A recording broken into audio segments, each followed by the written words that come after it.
Fala galera, tudo bem com vocês? Meu nome é Carlos Maffi, estamos aqui para mais um episódio do Plugado Podcast, episódio 79. Hoje vamos falar sobre tecnologia, sobre futuro, sobre a evolução das relações humanas. Tem uma pessoa muito especial aqui e um co-host também muito engraçado.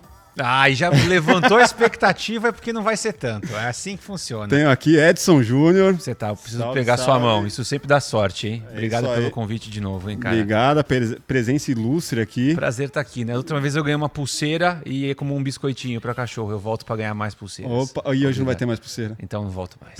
É um problema, vai ficar só você a convidada. Tô brincando. Obrigado, Edson. Bom dia, boa tarde a todos de casa aí. E é isso aí. É isso aí, eu tenho a grande satisfação de ter aqui Rita Vu. Ela que é especialista em tecnologia, está na CNN. Grande nome aí. Obrigado pela presença. Obrigada a vocês pelo convite. Acho que especialista em tecnologia é muita isso. coisa, né? Vamos ver o que a gente tira disso. Tudo em fonte negrito, especialista em tecnologia da CNN. Isso é uma paulada, né? É isso aí. Cara, como a gente começa normalmente, eu gostaria de entender como que foi essa sua evolução profissional até ganhar esse título de especialista em tecnologia. Pois é, na verdade eu caí na tecnologia por uma coisa que realmente as pessoas mal imaginam. Assim, eu sou arquiteta de formação, apesar de ter feito outros cursos antes, até chegar na arquitetura, acho que essa coisa da curiosidade, né? Sempre acabei adentrando em campos diferentes e isso acabou fazendo com que eu mudasse de curso várias vezes. Mas me formei em arquitetura e quando eu era ainda estudante, na verdade eu entrei na arquitetura, eu queria muito trabalhar com habitação social, né? Habitação de interesse social. E quando eu fui trabalhar com isso, eu vi que era muito complicado de introduzir novas formas de projetar, de pensamento e conseguir variar o projeto.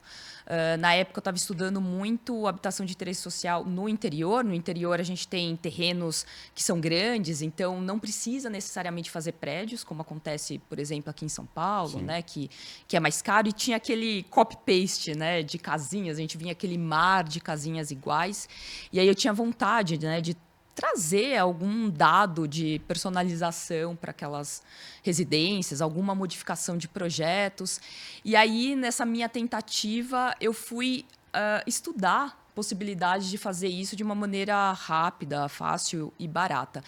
E, com isso, eu caí no design paramétrico. Foi daí que eu comecei a ter mais interesse por tecnologia e como que essas tecnologias poderiam ajudar, por exemplo, no caso, a fazer a habitação de interesse social de uma outra forma. Com isso, né, tentando aí melhorar também a forma de fabricação, eu caí na fabricação digital e aí que eu comecei a estudar isso, acabei fazendo uma iniciação científica sobre fabricação digital. Na época, a gente chamava muito de prototipagem rápida. Sim. E aí acabei fundando o primeiro Fab Lab do Brasil, que são esses laboratórios de fabricação digital. Então, foi basicamente daí que eu entrei na tecnologia. Ficando na cultura maker ali. Basicamente, isso foi evoluindo para uma vontade de fazer arquitetura mais reativa, principalmente ao ambiente, ao nosso corpo, né? A interação com as pessoas, e disso eu acabei caindo na computação física, que é basicamente trabalhar com hardware, sensores, atuadores, então pegar dados do ambiente, do espaço, né, das pessoas, da interação das pessoas com esse ambiente, e aí que eu comecei a desenvolver hardware. Então, eu basicamente, depois que me formei, trabalhei bastante tempo desenvolvendo principalmente hardwares para arquitetos, artistas, também para empresas, que seja para stand, de eventos, enfim, fiquei trabalhando muito com isso, dando aula. E aí as pessoas começaram a me chamar para falar de tecnologia. Então, foi basicamente assim que aconteceu. Depois eu comecei a ir para desenvolvimento de software, games, etc. Mas a minha grande paixão era a coisa da fisicalidade, né? E como a gente poderia mudar isso. Então, eu acho que na época, basicamente 2015, quando eu comecei a ser chamada para algumas entrevistas, acho que tinha uma procura, né, de mulheres que estavam na tecnologia, desenvolvendo. E aí começaram a me indicar, eu comecei a dar entrevista, então foi basicamente assim que eu meio que caí na comunicação, mas mesmo assim eram coisas muito esporádicas, enfim, eu não era uma coisa que eu fazia sempre. Teve um projeto específico que chamou mais a atenção assim, da galera falar, puta, esse aqui... Olha, na verdade, teve vários, assim. Acho que eu acabei trabalhando em alguns que receberam prêmios e também bastante visibilidade na mídia. Acho que um dos arquitetos que eu gosto muito, que trabalha nessa intersecção de arquitetura e tecnologia, que é o Guto Requena. Então, acho que a partir desses projetos também aparecendo em alguns vídeos, as pessoas... Ah, nossa, tem uma... menina na equipe, né? Tem uma mulher na equipe, vamos chamar ela para falar. Acho que teve essa parte também nessa mesma época. Eu comecei, eu fiz menos de um ano de farmácia e bioquímica. E em 2014 eu voltei a trabalhar com coisas relacionadas à saúde, principalmente. Eu entrei num grupo, né, que é o Clube de Biologia Sintética da USP, e foi quando eu comecei a desenvolver projetos, 2 deles que a gente apresentou fora do Brasil, né, um no Wyss Institute de Harvard e o outro no MIT, 2 competições internacionais, e também acabei sendo chamada várias vezes para falar de uma coisa que estava chamando muita atenção na época, que era a coisa do biohacking. Então, acho que nessas 2 vertentes, tanto a tecnologia como a biotecnologia, e aí foi a partir disso que começaram a me chamar para projetos específicos para comunicar, para, digamos assim, divulgar mais a ciência, e eu acho que foi aí que eu caí na comunicação. Mas o resto foi tudo muito por acaso, não foi uma coisa que eu procurei. Porque eu não sou comunicadora, não acho que eu sou uma boa comunicadora em si. Mas eu sou uma pessoa que... Mas pra mim aqui tá chegando perfeito, dicção, Mas acho que primeiro, acho que veio por uma certa falta de ter mulheres que estavam desenvolvendo coisas interessantes, tanto na área de tecnologias digitais como na área dessas tecnologias biológicas. E daí foi meio por acaso, assim. Acho que o projeto, que, digamos, me lançou para essa coisa da TV em si foi num programa que eu fui jurada, que foi um reality show, Batalha Makers Brasil. E aí, o Cavalini também, né? Tinha o Cava, o Edgar como jurado, o Taz apresentando. Então, eu acho que foi daí que eu comecei a ser mais conhecida e chamada. E quando a CNN veio para o Brasil... eles tinham um projeto de um jornal que ficou no ar muito tempo, depois acabou mudando, que ele era um jornal, digamos, um pouco mais leve, que era o Live CNN, apresentado pela Mari Palma e pelo Felipe Ciani. E lá tinha um time de comentaristas de diversos assuntos. E aí tinha essa necessidade. Será que alguém poderia falar de tecnologia? E foi meio que nessa que eu entrei. Depois, o jornal em si acabou mudando, né? Acho que por conta da pandemia, né? A CNN estreou no Brasil em março de 2020, então bem no início. Então, as coisas acabaram mudando. Exatamente. Mas aí, quando eles... estavam com uma ideia de um projeto que não era hard news, não era exatamente jornalismo, seria o primeiro projeto mais voltado ao entretenimento, ao que eles chamam de soft news, que era um talk show, o CNN Tonight. Eles me chamaram para fazer um teste. Era esse que tinha o Karnal também? Isso, exato. Era o Karnal, a Gabriela Priori e a Mari Palma como apresentadora, e me chamaram para fazer um teste e eu não sabia o que era. Só vai, né? Não, foi bizarro, porque... beleza, posso ir fazer um teste, não sabia. Quando eu apareci, era uma reunião com o Karnal, eu travei. E aí, depois, logo em seguida da reunião, eu fui para o estúdio. E assim, a minha experiência de estúdio era muito diferente, porque eu tinha participado de um reality show, não era... sei lá, câmeras exatamente em mim, né? Era o lance, principalmente do Batalha Makers, o show era as pessoas que estavam ali, o que elas estavam desenvolvendo, que saíram papel era coisas... ser natural, né? Coisas incríveis, assim, muita gente acha que as pessoas não estavam fazendo aquilo, mas elas fizeram, era impressionante, assim, eu falava, nossa, se tivesse esse monte de câmera em cima de mim, eu não conseguia fazer nada. Nem desenvolver. Exatamente. E foi uma experiência muito diferente, porque aí, inicialmente, o programa ele tinha 1h30, e daí eu não sabia cair no estúdio para falar 1h30 com o Karnal sobre luto. No auge da pandemia. Um tema muito fixo, né? Felicidade. 1h40. Então, e digamos, luto na pandemia, isso era junho. Sensível, né? Isso era junho de mundo. 2020. Então, assim, eu nem sei como eu consegui falar disso, porque era um momento muito pesado, era um momento de muitas perdas em vários sentidos. Então, lógico que essa temática do luto acabou se estendendo também para outras coisas, né? Não só a perda de pessoas queridas. Mas foi uma loucura. E aí depois me chamaram para fazer mais um teste, e aí foi 1h30 falando sobre trauma. Só temas bem leve. Tranquilos, assim. E aí, passei, rolou. E aí eu comecei a fazer o programa com eles, né? O programa... era 4 vezes por semana, né, de segunda a quinta, e eu fazia metade deles, que aí era basicamente 50 minutos, 1 hora, a gente literalmente conversando de temas. Então, meio que foi assim, foi meio por acaso, não foi uma coisa que eu procurei, foi acontecendo. Mas isso deu uma virada na sua vida, né? Porque mudou a rotina.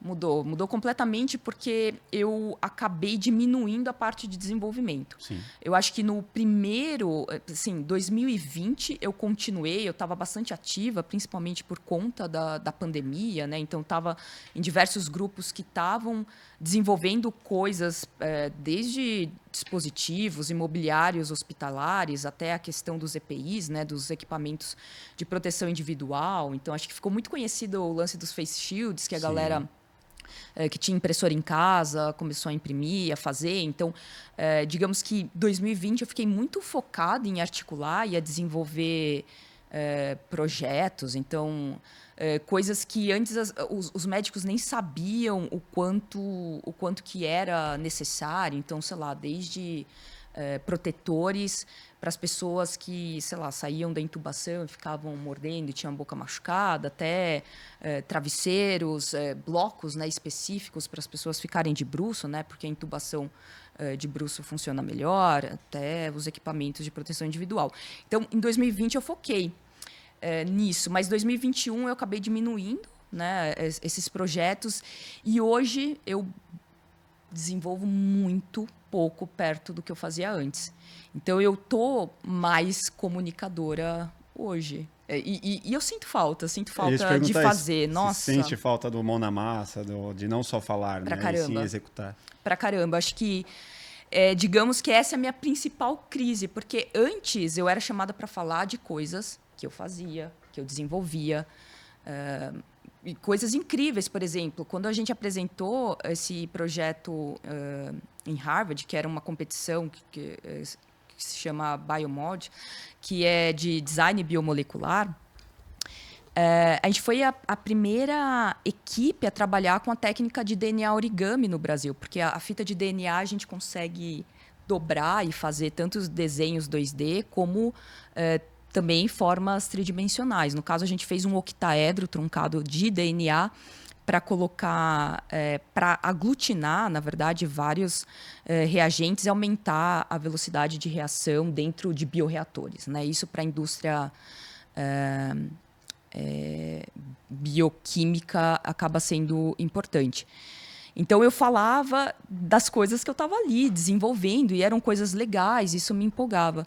E aí, hoje, eu falo mais das coisas que as outras pessoas acabam desenvolvendo. Mais teoria, né? Exatamente. Então, rola uma crise, eu quero muito voltar a desenvolver, sinto falta, mas, por enquanto, é o que mais está rolando. E é muito difícil conciliar as duas coisas, porque são afazeres, digamos, completamente diferentes, né? Então, aqui, câmeras, conversando Leva com muito vocês. tempo da vida, né, para você. Exato. É uma coisa muito mais de leitura, de estar atento ao que está rolando. Lógico, toda vez que eu tenho oportunidade de tentar entender tecnicamente como que as coisas estão sendo feitas, eu vou e estudo mais a parte técnica, mas eu não faço mais. Então, eu não codo mais, por exemplo. Se alguém pedir para eu desenvolver alguma coisa hoje, com certeza, né?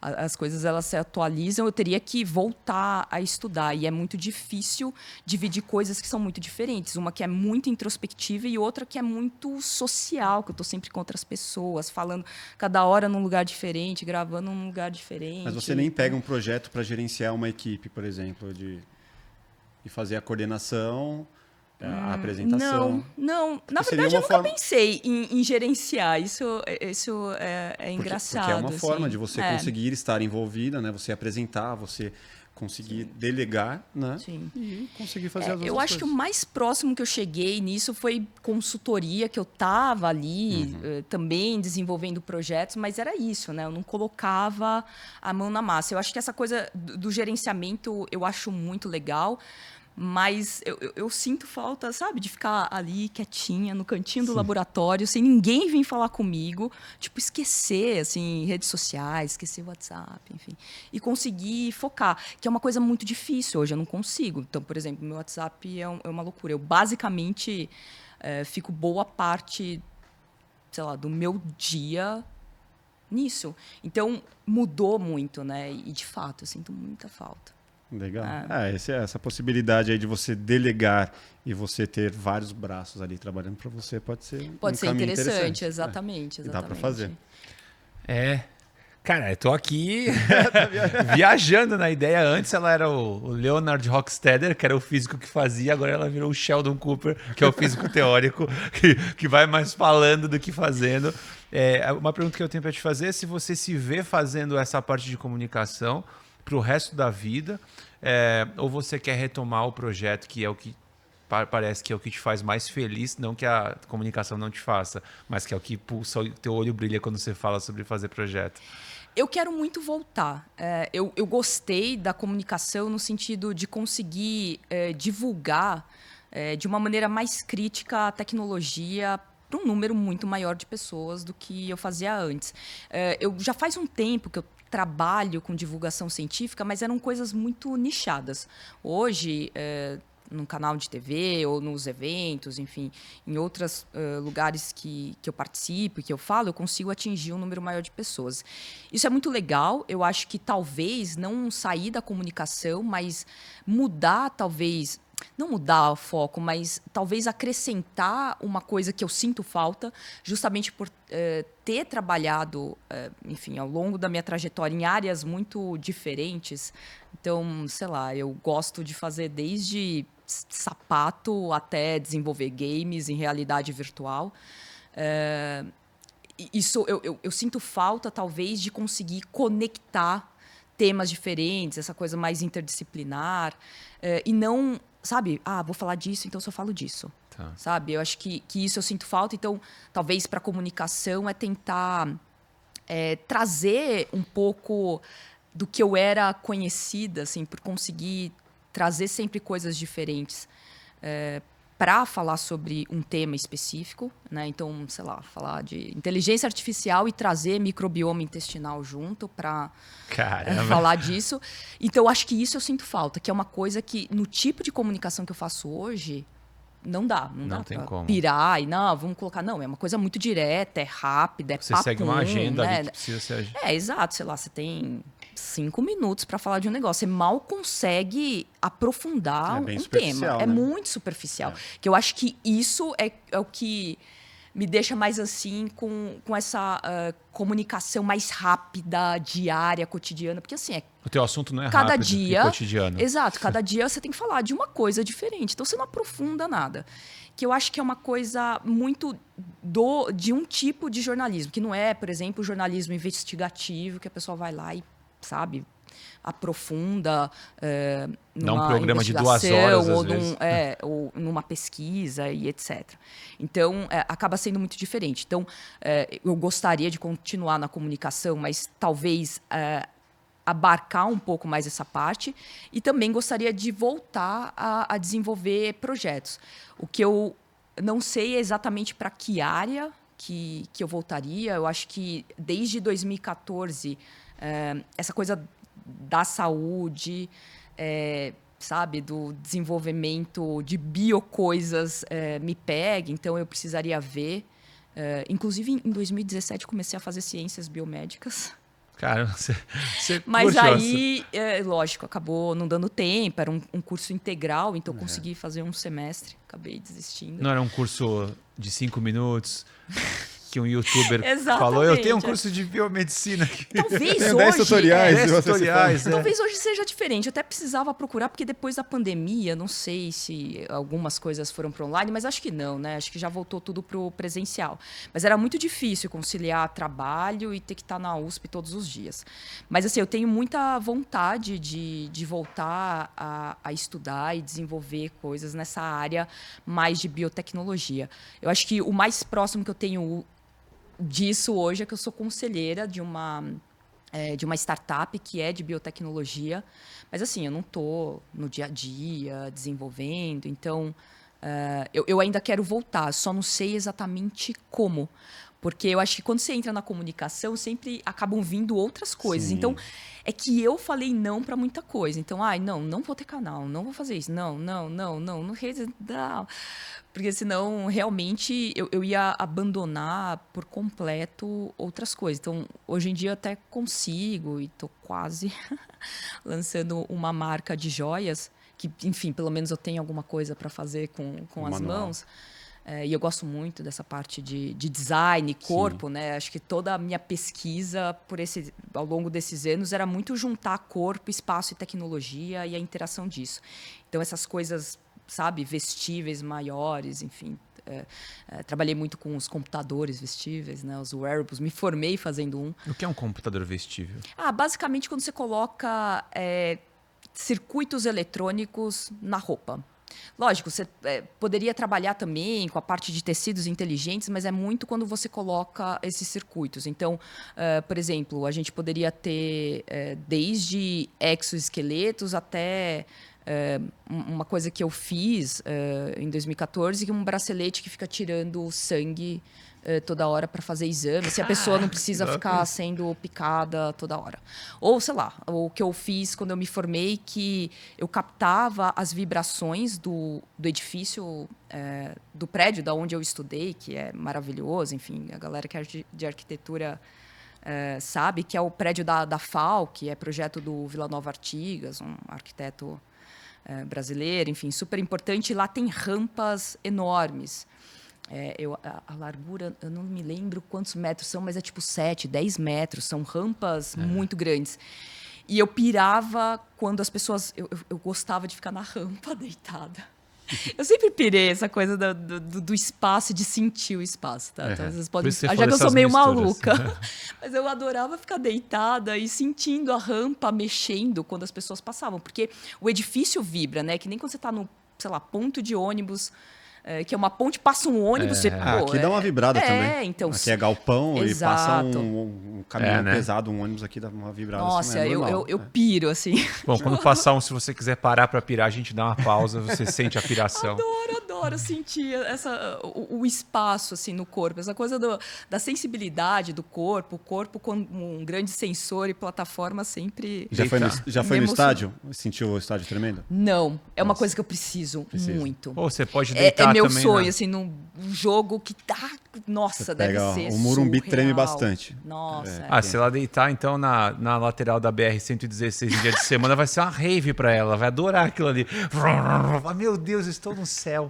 Vai ser muito bom, eu piro, eu adoro essas legal coisas. isso. E normalmente a galera tem medo, né? Não, mas Ela ela para gosta. no viaduto e começa a tremer. Nossa, tá e fala, "Meu tremendo." Deus, anda, Pô, você anda, tá anda." sentindo Chama o a Rita. espaço, a arquitetura, adorava. E aí o meu projeto de conclusão de curso, o TFG, né, o trabalho final de graduação, foi exatamente fazer um computador vestível que eu captava a vibração da rampa e passava para o corpo. Então eu tinha uma apreensão do espaço que não era visual nem auditiva, mas sim corporal, sensória, né?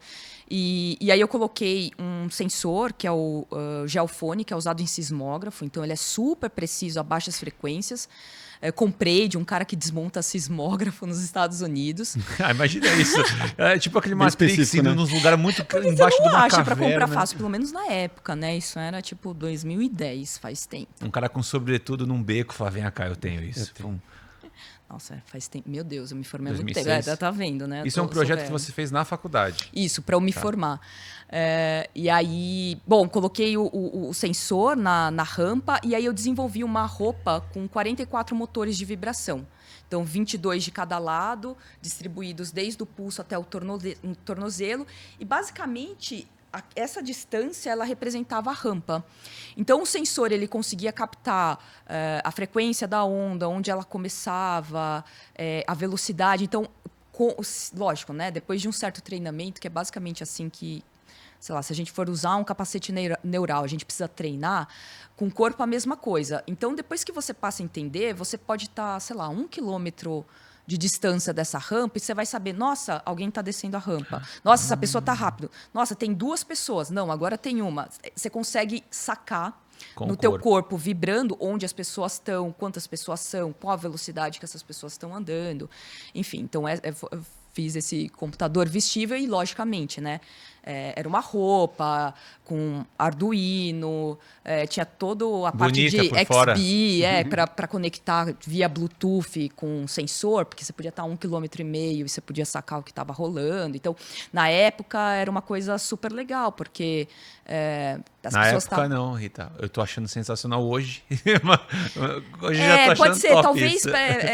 que eu, pelo menos no nichinho de tecnologia, essa coisa dos wearables, né, dos computadores vestíveis começou a ser mais falada em 2013 e tal. Eu diria que eu sou uma das primeiras pessoas a fazer uma coisa que não era só LED mexendo conforme a onda, E um robô, sei lá, né? música e Uhum, etc. Enfim, até acabei fazendo algumas roupas assim para publicidade, né? Sempre acabei trabalhando um pouco nessa interface para ganhar dinheiro, mas foi um projeto muito legal, né? Dessa coisa de você vestir o edifício, né? Sentir. Então, essa intersecção eu sempre gostei bastante. Assim. Esse lance de intersecção, né, me fez lembrar muito da questão do Neuralink, né? Dessa evolução de você ter algo no seu corpo que vá te ajudar de alguma forma e toda a polêmica que gera por você ter um chip, né, implantado, de onde a gente pode chegar. Qual que é a sua visão sobre isso? Primeiro sobre o Elon Musk, sobre tudo que ele representa. Que ele representa, né? Ele é uma salvação. Eu fiz essa pergunta para o Sacana, inclusive. Tipo, ele é uma salvação, ele é algo que a gente precisa se preocupar. Qual que é a sua visão sobre ele e depois sobre o Neuralink? Sobre o Elon Musk... Bom, ele é uma pessoa muito polêmica em vários sentidos.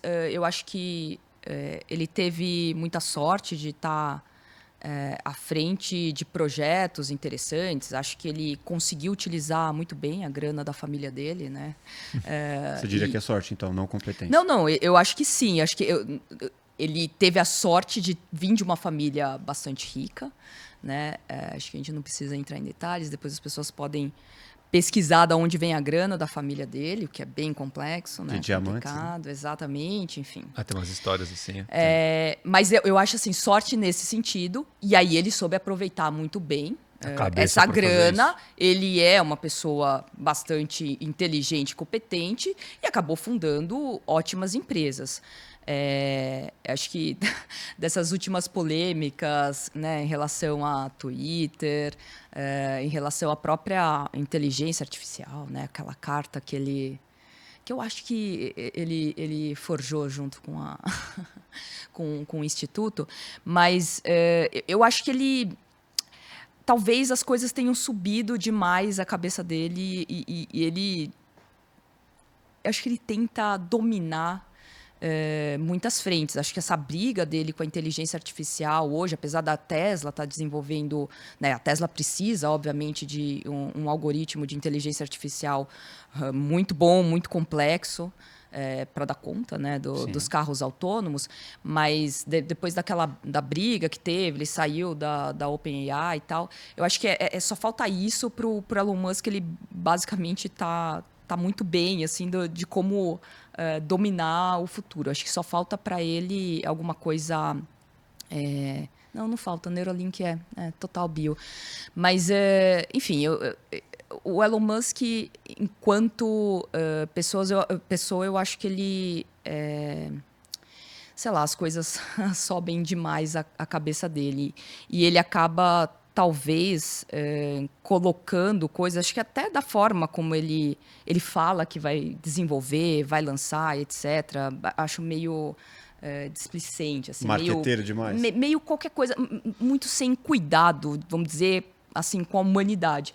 Porque ele está à frente de coisas disruptivas, pelo menos é o que ele diz, né? Até a gente vê a coisa acontecendo. O carro realmente andando sozinho, o primeiro chip sendo implantado, que seja.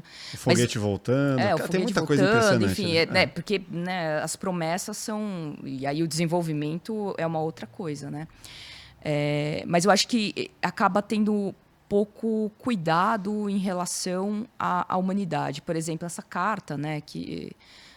foi bastante comentada ultimamente, que vários líderes e desenvolvedores de tecnologia assinaram, que foi uma carta aberta de um instituto, Future of Life, exatamente, no qual a Musk Foundation doa dinheiro para essa instituição, então por isso várias coisas, mas basicamente nessa carta esses líderes pediam, lógico, protocolos, regulamentação, legislação, tudo para dar conta de AI, mas interromper o treinamento dessas inteligências artificiais generativas que se massificaram bastante no ano passado. Para segurar um pouco a evolução disso. Exato. Durante 6 meses. Que, não sei, para mim parece um pouco ele querendo um tempo para dar conta, correr atrás e lançar o dele. Porque... não é uma atitude que ele sempre teve, né, de cuidado. Então, de, sei lá, soltar carro e causar acidente. Ele não é muito cuidadoso. Enfim, né, vários funcionários vazaram coisas coisas bem perigosas aconteceram, ou a própria vontade, foguetes. A própria vontade dele mesmo de, quando ele estava na OpenAI, de acelerar para lançar as coisas, né? Foi uma das brigas dele, né, com o Sam Altman, que ele queria porque ele se sentia atrás do Google, né? Que tipo desde 2010 estava lançando muita coisa de inteligência artificial, até o ChatGPT, né? Que ficou muito conhecido, né? Quando a gente pega o T do Transformer, é um algoritmo que o Google desenvolveu e lançou de forma aberta em 2017. Então, ele tinha essa pira. Não, a gente não pode ficar atrás, vamos fazer tal. E o Sam Altman, não, calma aí e tal. Então, ele acaba não tendo cuidado. Por isso que eu acho que esse cuidado em relação à carta é total fake. Então, mas, não sei, por outro lado... para mim, ele é uma pessoa brilhante, incrível, mas um pouco loucão.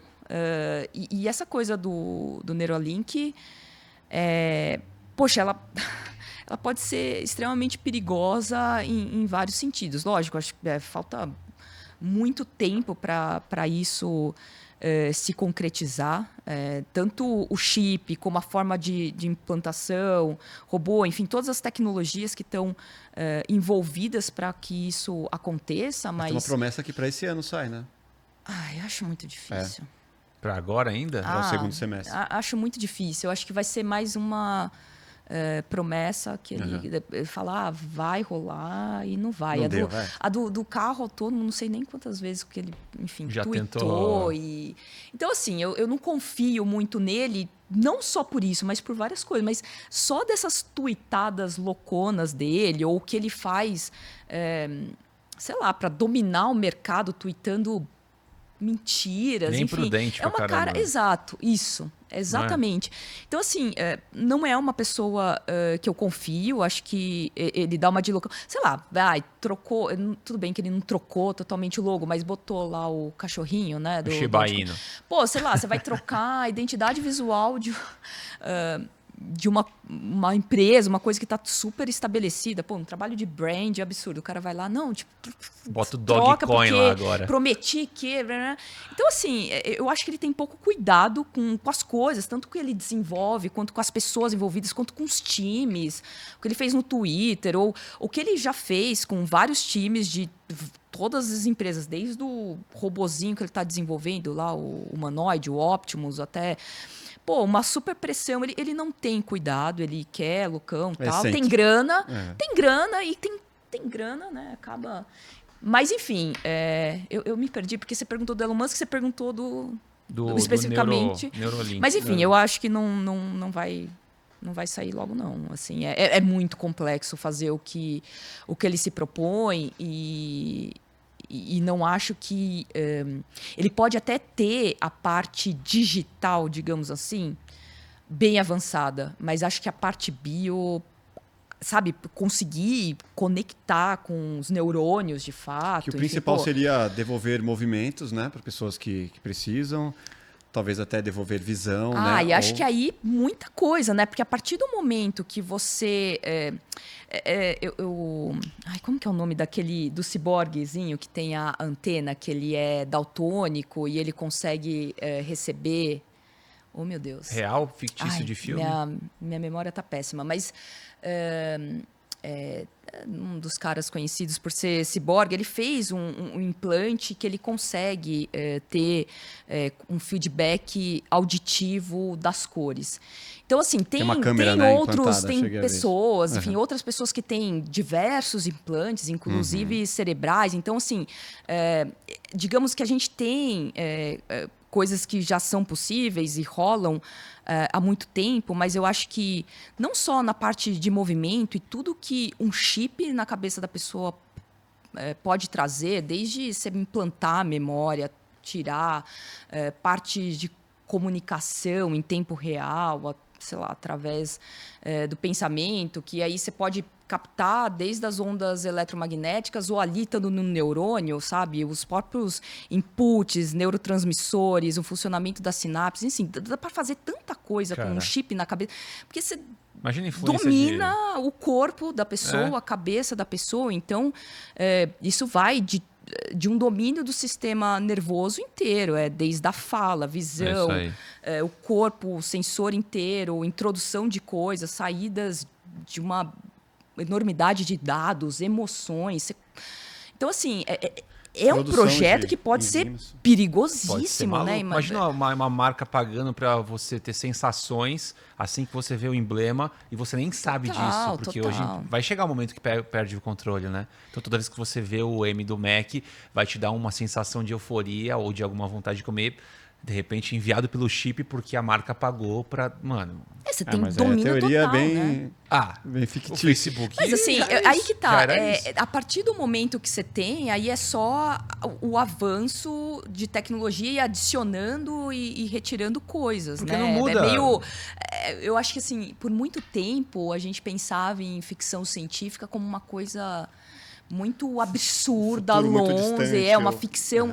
E a gente está vendo que não, essas coisas elas são possíveis. Lógico, não é? Não estou falando que em 5 anos, tal, mas são coisas que estão realmente muito próximas de acontecer, né? Então, sei lá, quando a gente fala do medo das pessoas com inteligência artificial, poxa, esse medo é real. Lógico que a gente está muito longe de a gente ter uma inteligência artificial geral que realmente não só vai estar pá a par com a inteligência humana, né, com a competência humana, mas até melhor.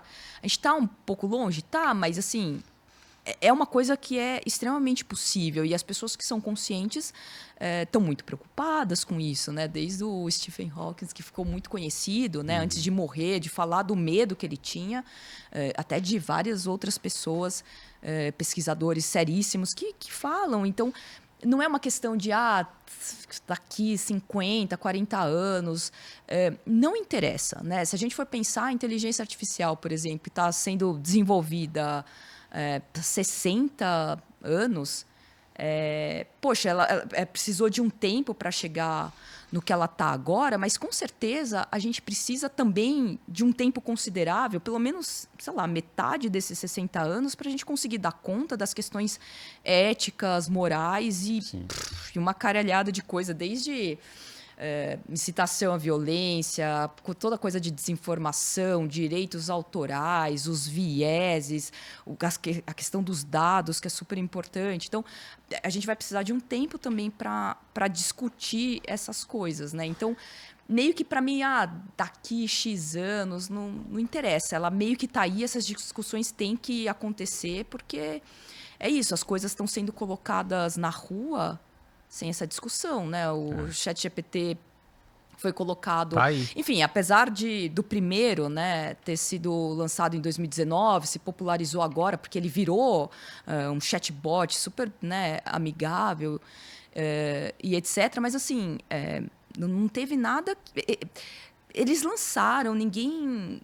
Não passou por nada para ser aprovado. Só pra dar sei lá, se eu quiser botar um medicamento no mercado, poxa, sei lá, o Brasil tem Anvisa, mas tem...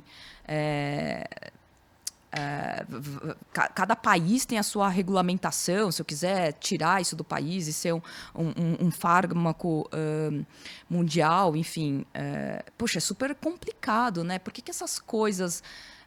digamos, mais relacionadas à tecnologia digital e que são extremamente, posso dizer, até meio perigosas, elas são soltas assim, né? Sem que seja redes sociais, sabe? Todo o controle que tem, né? Cognitivo, neuroquímico, né? Tipo, disparando dopamina. Poxa, essas coisas, elas precisavam, né, ser regulamentadas, assim como várias outras coisas. Não ficar tão livre, né? Tão solto. Assim. E aí, nesse sentido, eu acho o Elon Musk bem loucão, assim como muita gente. Mas fazendo o papel de advogado dele, você disse que não acredita que nesse momento ele está sendo bonzinho, né, que tem um outro interesse ali. Mas será que realmente ele não viu que o buraco tá bem embaixo e que agora, cara, a gente precisa mesmo parar? E esses 6 meses talvez seja não só para ele correr atrás da tecnologia, mas, cara, a gente precisa de uma regulamentação, como você disse. Nossa, já precisava faz tempo. A gente tem, né, Reino Unido, Estados Unidos, Itália, Brasil, né, agora... até iniciou algumas conversas, União Europeia. Digamos que tem início, tem escrita, né, de lei e tal, mas nada com estofo para dar conta do que essas, principalmente, né, as inteligências artificiais generativas estão fazendo. Enfim, a gente viu, né, foi segunda-feira passada. Enfim, as pessoas vão assistir, não sei quando, mas, enfim, há pouco tempo, uma plataforma, né, de criação de imagens, né, também uma inteligência artificial generativa, que é o Midjourney, ele foi, enfim, bloqueado, né, pelo menos para acesso gratuito, porque, sei lá, diferente de outras, é isso, você podia pedir uma celebridade, foi celebridade bloqueado, cis, assim, só para processo gratuito, né, para quem paga, não. Mas é isso, que você podia pedir qualquer pessoa, enfim, não tinha. A galera caiu no Papa. Muitos... O Papa exato, foi até por isso, né? Papa, foi Trump, por isso que deu enfim. um problema. E aí acaba sendo complicado. Mas, de fato, assim, eu acho que o Elon Musk, lógico, ele é incrível, ele sabe dos riscos, né? De a gente ter uma AGI, né, que é essa inteligência artificial geral. Eu acho que ele tem realmente preocupações sérias, porque ele sabe no que isso pode dar, né? Quando a gente brinca, né, da extinção do Homo sapiens, assim, se realmente sair do controle e, de fato, né, a partir do momento que você tem, digamos, máquinas criando máquinas e você não sabe o funcionamento daquilo, realmente coisas muito ruins podem acontecer, né? Tem muita gente que fala assim, não, é só desligar da tomada. Não. Mas vamos citar exemplos de coisas ruins que por conta da inteligência artificial poderia acontecer. Sei lá, um colapso financeiro. Dá alguns exemplos assim. Nossa, sim, mas assim, vocês vão me achar muito da ficção científica, mas vamos pegar, sei lá, hoje eu posso mandar uma sequência, né, uma parte de um DNA num papel, numa carta para o correio. Sei lá, para uma inteligência artificial ter domínio de uma logística, conseguir partes genéticas, dominar um laboratório, porque, enfim, a gente tem hoje vários laboratórios de biotecnologia que, ao invés de ter uma pessoa ali pipetando, fazendo os experimentos, é um robô, né? Um braço robótico que fica ali, pipetando, fazendo experimentos, porque, enfim, é uma coisa infinita. Tem um robô que né? faz operação, né? Esse trabalho de laboratório é cruel e, de madrugada, enfim, porque você tem os horários. Então, assim, poxa, vários. Aí você tem lá uma inteligência artificial que está cuidando, porque você está desenvolvendo uma nova droga, sei lá, para dar conta de algum tipo específico de câncer, sei lá. E aí ela começa a dominar, ela faz um outro rolê, pega uma outra... sei lá, cria uma vida artificial, que é totalmente possível, tá? Não é um... rola. Pode rolar, assim, dele criar alguma coisa, ou que seja, fazer uma modificação numa bactéria, sei lá. Aqui na USP mesmo, poxa, esse dado já é antigo, mas há poucos anos, um pouco antes da pandemia, pelo menos 200 novas bactérias eram criadas, porque você está ali fazendo experimento, criando, lógico, não é o que você quer, enfim, você não vai congelar e fazer alguma coisa, você destrói e tal, mas tem um maluco você faz, aí ela, sei lá, o robô faz outra coisa, a inteligência... criou uma bomba... um ataque químico. Enfim, então assim... Sim, claro que pode acontecer, e não é nem um pouco absurdo o que eu estou falando, é só esse robô ter acesso. Então, vamos supor, a Amazon está automatizando tudo. Então, você tem um puta centro de destruição, é ótimo. Não, mas é o caminho. Um centro de distribuição. De destruição estadual. Ai, meu Deus, o Jeff Bezos ainda vai fazer alguma coisa. Mas, e ali vários robozinhos e tal. Então, vamos supor que a gente tenha aí uma grande indústria biotecnológica também, com vários desses robozinhos. Você tem ali todos os primers, você tem um monte de sequência, você tem os químicos, você tem PCR, né, máquinas de PCR à vontade, enfim. Vai lá o robô, tá? Beleza. Tipo, eu não tenho... As máquinas não têm ética, não têm moral. Tipo, ser humano, sei lá, quero eu me dar bem, vou aqui pegar o rolê e fazer um negócio e cria... E aí, pum, escapa, vai... Então, assim, muita coisa pode acontecer. Então, de fato, Elon Musk, eu acho que ele tem uma preocupação real. Eu acho que ele sabe. Mas, no caso dessa carta, especificamente, que ele foi a primeira pessoa a assinar, como eu disse para vocês, né, a Musk Foundation dá grana para esse instituto, enfim... E eu acho que ali muitas pessoas que assinaram são absolutamente seríssimas e têm preocupação porque elas sabem onde isso pode chegar. Então, assim, eu acho que sim. Mas no caso disso, eu acho que foi só um tempo mesmo. E eu não duvido nada de que daqui 6 meses apareça Elon Musk com uma nova empresa ou falando, olha, temos aqui a minha inteligência artificial mais fora do mundo. E assim, as coisas... Porque assim, a gente está falando... acho que, beleza, a coisa das imagens, né, da arte. Com DALL-E, iMagen, Midjourney, Stable Diffusion, isso chamou muita atenção, galera, principalmente, né, da arte ficou muito... Mas acho que com o lance do ChatGPT, por trabalhar com linguagem, e linguagem se tem uma das coisas que nos define como seres humanos e diferente de outros animais, é a nossa possibilidade de criar linguagem. Linguagem é pensamento, a gente só pensa a partir de linguagem. Lógico, né, a gente tem noção de tempo, tal, mas a linguagem é uma coisa muito importante para o ser humano. Eu acho que por isso que realmente chamou tanta atenção, as pessoas ficaram... Né, absolutamente, tipo, nossa, não, agora o rolê é sério, porque a gente não está falando só da linguagem humana, é linguagem de uma maneira geral. E aí a gente pode pôr até a linguagem visual, mas acho que as pessoas, né, sacaram o quanto que isso realmente pode ser perigoso, né? Eu me perdi no que eu estava falando, mas enfim. Mas, eu ia chegar numa outra coisa que você tinha falado, mas enfim. Não, eu tava falando sobre isso até o adoecimento mental, cara, porque as coisas estão automatizadas, tipo, antigamente você fazia o seu caminho por conta da sua casa até o seu trabalho, você põe no Waze, então você já não usa o cérebro para calcular esse caminho. O ChatGPT, você joga qualquer informação que você quer, ele te dá. Se você é uma pessoa regular, você fala, vou ficar com essas respostas mesmo. Se você é uma pessoa que é criteriosa, você fala, não, eu não quero fazer o que ele está falando. Sim. Eu vou usar isso para melhorar. Mas, cara, a maioria é a média. E a média fala, não, vou jogar aqui, tem um monte de e-book. Tem um monte de e-book na Amazon feito todo pelo ChatGPT, cara. Eu tenho esses equipamentos para treinar em casa. Tem uma anilha, tem não sei o quê, tem uma barra. Monta um treino para mim. Pô, ele montou um treino. Pô, então você vai fazer Imagina costa. Isso daqui a 20 você vai fazer anos, costa, bicho. perna, o que é? Vou fazer perna e peito hoje. E aí, tá lá o treino pronto. Eu acho que uma coisa que você tocou é importante, porque sei lá, produzo conteúdo, uso o chat GPT, e aí, realmente, assim, se eu não for verificar fontes, ele nunca dá referências, etc. Por enquanto, né? Acho que talvez em próximas atualizações ele possa dizer, olha, esse dado tipo talvez Wikipédia, venha de não sei o quê, enfim.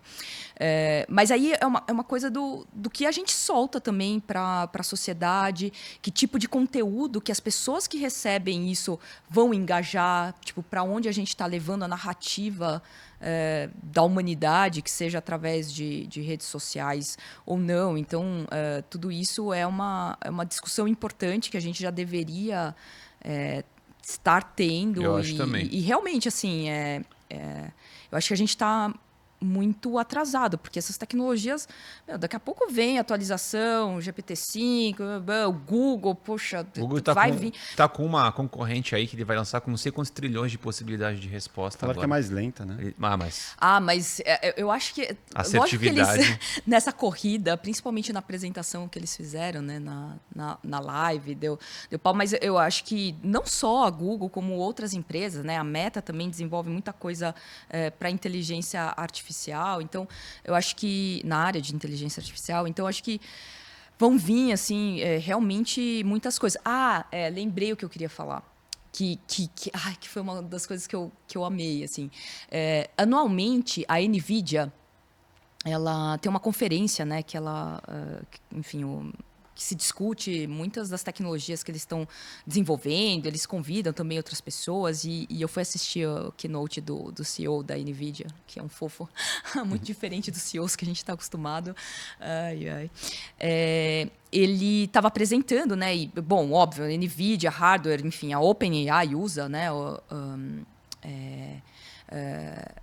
os computadores da NVIDIA, né, para processamento, enfim, que é uma coisa super legal que eles vão lançar agora por assinatura, e aí qualquer pessoa vai poder usar todo aquele poder de processamento, enfim. Tipo uma farm, assim? Basicamente, né, dessa coisa como agora tudo é cloud, então, beleza, você assina e você pode ter, lógico, a assinatura é super cara, né, no caso, mas assim, você pode ter acesso. Mas uma das coisas que eu achei muito legal e que muito provavelmente em breve eles soltarão, né? Eles só apresentaram o que é o Nemo. E eles têm até a parte de BioNemo. Nemo, que eles têm para produção de imagens. E aí não só 2D, mas também 3D. Então isso é uma coisa que também vai revolucionar, porque hoje a gente está falando de coisas 2D, né? Então eu falo, beleza, faz a imagem do Trump aí sendo preso e tal, mas daqui a pouco a gente vai conseguir pedir aí para se gerar modelos 3D. Sim. Então isso traz um outro arcabouço de coisas, e a mesma coisa para a parte biomolecular. Então, de você pedir coisas e ele também formatar essas moléculas, como que elas trabalham, louco, 3D. Então, por exemplo, proteína, você pode ter uma sequência igual, mas dependendo da forma da proteína, porque uma das coisas mais importantes da proteína é o formato. Que é a mesma sequência, formatos diferentes, proteínas diferentes. Imagina, tipo, uma inteligência artificial fazendo, né? Não só a parte de sequenciamento, etc., mas toda a parte dessa junção das moléculas, enfim, mais para frente, isso talvez átomo a átomo, criando novos materiais. Então, assim, não tá muito a quantidade longe, né? de coisas que Então, assim, a gente está assustado com a coisa da linguagem, que eu acho que é uma das discussões mais importantes, e quando a gente pensa, principalmente eticamente, é uma das coisas que podem ferrar em vários sentidos, mas, assim, poxa, esse desenvolvimento está para muitas coisas, né? Então, realmente, assim, eu acho que se a gente não tomar cuidado e principalmente governos regulamentarem e os governos também, digamos, obedecerem, né, esses protocolos, essas regulamentações, a gente pode entrar num processo realmente destrutivo em várias frentes, em coisas diversas, diferentes, assim, sei lá, a gente poderia falar de todos os campos, desde coisas surreais climáticas, mas ao mesmo tempo dar conta da emergência climática também, utilizando a inteligência artificial. Né? Então, é incrível, né? Eu amo tecnologia porque, e para mim, tecnologia só faz sentido quando a gente realmente ajuda as pessoas, a humanidade. Mas, lógico, né? Grana, etc., e até a própria falta de controle com o que se é criado, a gente pode ir para uma coisa catastrófica em... Nossa, vários níveis. Eu acho muito louco isso. A preocupação ela não tem muito a ver quando você consegue materializar isso. Por exemplo, a gente fala de evolução robótica. Né? Fala dos robôs da Boston Dynamics, por exemplo.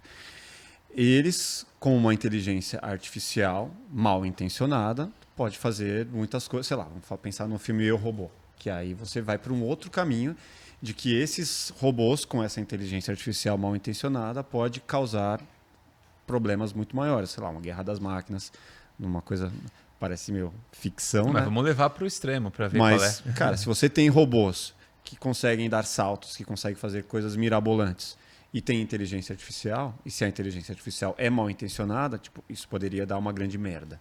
Né? Agora, qual que é a sua visão dessa evolução robótica? Em que pé que estamos?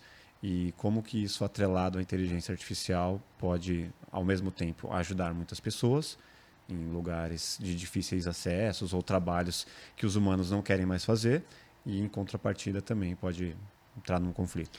Eu acho que é exatamente isso que você falou. Assim, os robôs eles estão cada vez mais precisos, e quando eu digo preciso não é só na questão de imitar, por exemplo, movimentos super complexos como o que a gente faz, né, desde dedão, etc., mas também de precisão no sentido da escala. Né? A gente está quase chegando a uma precisão nanométrica, né? Quando a gente pensa, por exemplo, na própria fabricação de chips, né? Tudo ali, os semicondutores, enfim. Então, a gente está bastante evoluído, né? Eu acho que talvez até mais nessa parte de precisão do que na emulação de seres humanos, outros animais. Acho que ainda tem bastante coisa para avançar, mas assim, tanto a parte de exoesqueletos como a utilização desses robôs, elas são incríveis, assim, em diversas áreas. E nem precisa ser robôs muito avançados, assim, a gente... Você pega da Honda lá, aquele robozinho super simples, mano, faz um monte de coisa muito legal. Ou da Disney, né, que o senhor mostrou esse ano, né, no SXSW, super bonitinho, enfim, nossa. Mas acho que nem... A gente não precisa pensar muito longe, assim. Eu gostava... Tinha um workshop que eu dava que a gente basicamente implantava ali um chip no sistema nervoso de uma barata e aí conseguia controlar a barata para um aplicativo de celular. Vocês fizeram isso? Isso daí é uma coisa que você pode até comprar na internet um kit para fazer isso.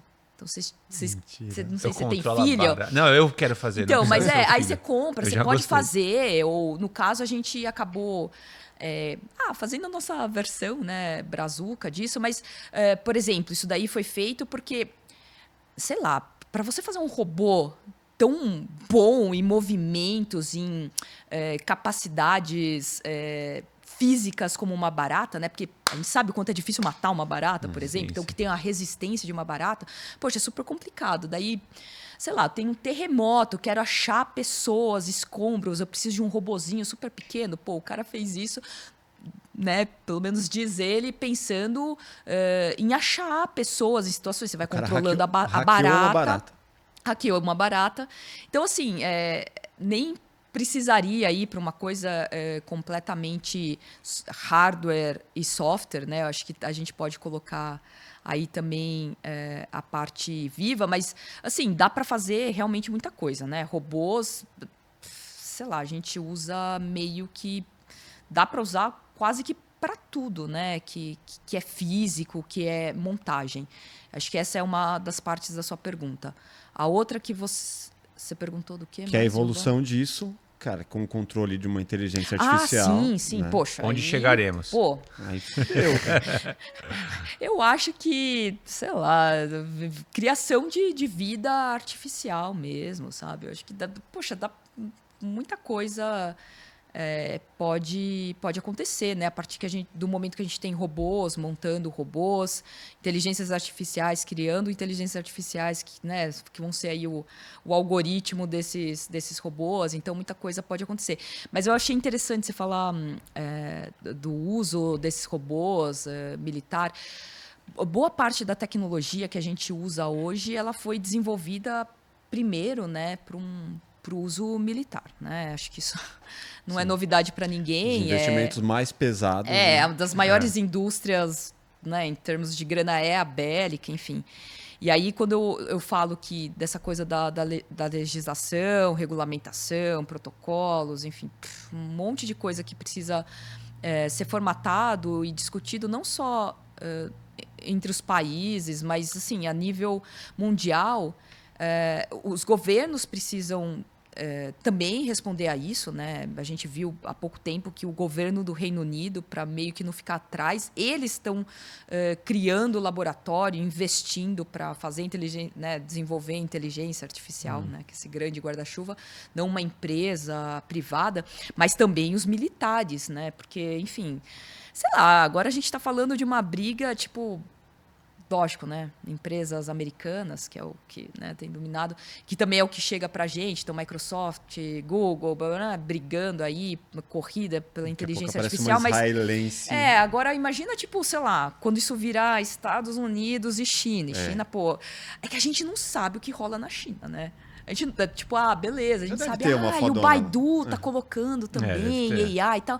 Mas isso é o que chega pro Ocidente. A gente não sabe, na real, o que os caras estão fazendo lá. A gente não consegue ler os papers, os zilhões de papers que são publicados diariamente, digamos assim, Oriente. A gente não tem, a gente acessa o que espanhol, inglês, outras línguas latinas, beleza. Mas assim, a gente não sabe o que os caras estão fazendo. Então imagina quando isso virar, sabe, uma coisa geopolítica, etc. E quando abrir a cortina, a gente não viu o que está sendo construído. Falando de pessoas com grana, empresas privadas, corrida aí pela inteligência artificial, mas essas coisas elas podem se tornar muito maiores, e aí os militares, robô e outras coisas, né? Então, assim, realmente, se a gente não começar a discutir, ter uma defesa séria disso, sabe? E aí, nesse sentido, eu acho que deveria dar essa pausa até que esse arcabouço seja formatado, mas assim, não são 6 meses que a gente vai conseguir dar conta disso, sabe? De problemas principalmente éticos, morais, sociais, humanitários, assim. Assim, e tudo é uma corrida por grana, né? Então ninguém vai estar... Enfim, se não forem os governos para forçarem, quem que vai estar preocupado, né? Então, você acha que é louco isso, é louco. É pesado. É louco você ver o quanto tem de avanço nisso e ainda tem gente com fome. Tipo, é muito... Exato. Que não precisaria, né? A gente já tem tecnologia para não ter mais, alimentar. Assim, nem precisa mais. Só o que sobra de alimento, que é jogado no lixo, que é desperdiçado por ano, que são bilhões de toneladas, já daria para alimentar... Já daria para uma galera comer. Os 8, sabe? A população inteira mais X... Mas a galera assim, tá preocupada com a imortalidade. Então... É mesmo, e comer o resto da eternidade. Não, enfim, quando as pessoas têm grana, elas realmente vão pensando em outras... Mas, assim, é muito complicado, né? Porque a gente precisa ter discussões e dar conta de coisas muito básicas ainda. Então, os próximos anos uma questão aí, não vai? Deixa eu fazer uma que acho que você vai entrar numa questão que eu não quero depois voltar nisso, já que você vai... Eu acho que essa questão que a Rita falou sobre tudo que era... o Exército sempre usou tecnologias para se fortalecer e depois que aquilo ficava obsoleto, virou-se alguma coisa mais doméstica, né? Os automóveis e tal. Vira um produtinho para o doméstico. Então, acho que hoje pode ser que o grande problema, olha aí, eu querendo dar pitaco nisso, seja isso. Hoje não tem uma lapidação de uma tecnologia grande antes de virar doméstica. Por exemplo, o ChatGPT, para mim, é um produto beta. Lógico, lá eles devem saber que isso já é usado para tal coisa e tal coisa, mas isso tem que estar na mão de gente que é técnica e sabe fazer isso.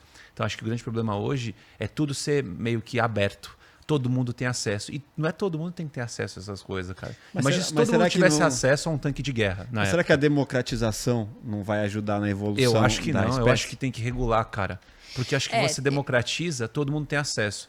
E o problema é que todo mundo também tem acesso. Mas quem vai regulamentar? Você vai confiar no governo americano para regulamentar tudo? Então, esse também é um dos problemas. É uma questão, é uma discussão. Eu acho incrível as tecnologias elas serem democratizadas, elas ajudarem as pessoas, por mais que se tenha, vou perder os empregos. Poxa, tem muita coisa para evoluir, acho que tem que ser usado mesmo, mas de fato precisa ter alguma maneira de controlar minimamente. Porque senão, quem vai começar a regular é Elon Musk. Ele faz o que ele quiser. Eu não tinha que ter acesso ao ChatGPT. Para que eu quero ter? Não ainda, né? Eu acho que eles soltaram realmente muito antes, isso, né? É que, segundo... eu gostei. Não, eu sei. Não, você entendeu a minha crítica? Não é assim. Eu não tenho que ter acesso a... Porque isso não me serve.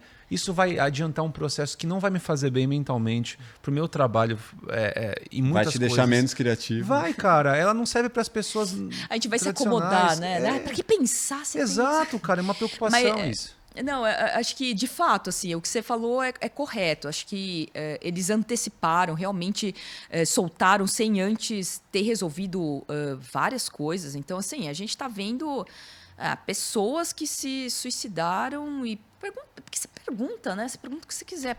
Ou como eu faço uma bomba para... Pessoas que se suicidaram já por conta disso? Tem? Você pergunta, né? Como que eu posso fazer para, sei lá, me matar de uma maneira mais... Deve é ter legal falar isso. Assim. Não, mas deve falar ter isso, questões. Não é bom não dar dica errada, mas assim... lógico, eles, principalmente para soltar a versão 4, né? O GPT-4, eles, enfim, começaram a perguntar um monte de coisa bem complicada, pesada, relacionada à violência, né? Mas assim, quando veio, né, a versão 3.5, eles precisavam ter resolvido várias coisas antes disso sair, né? A gente sabe um monte de problema que isso está trazendo. Eles na verdade, o ChatGPT ele não roda em alguns países, mas assim eles tiveram um pouco de cuidado, mas nem tanto, né? Outras coisas precisariam estar resolvidas antes que isso acontecesse. Mas aí vem essa questão, né? Também quem que vai regular, quem que vai controlar, como que as coisas vão ser auditadas, enfim. É super complicado, porque sempre vão ter também interesses econômicos, por mais que tenha também preocupações reais, né, em relação a isso. Que seja, sei lá, a briga...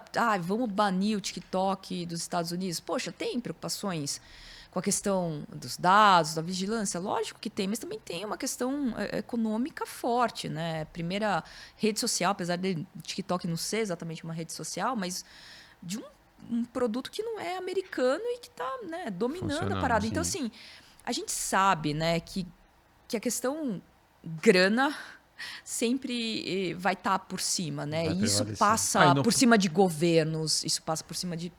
Então, assim, é muito complicado, né? Eu acho que...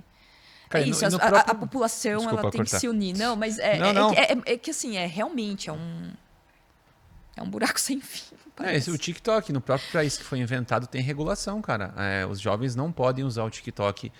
O que é passado para os jovens, o que é permitido que o jovem veja na tela, é 20% de material banal, que é regulado, e os outros 80% é pesquisa científica e descoberta para a molecada crescer, tendo um conteúdo... E aqui não.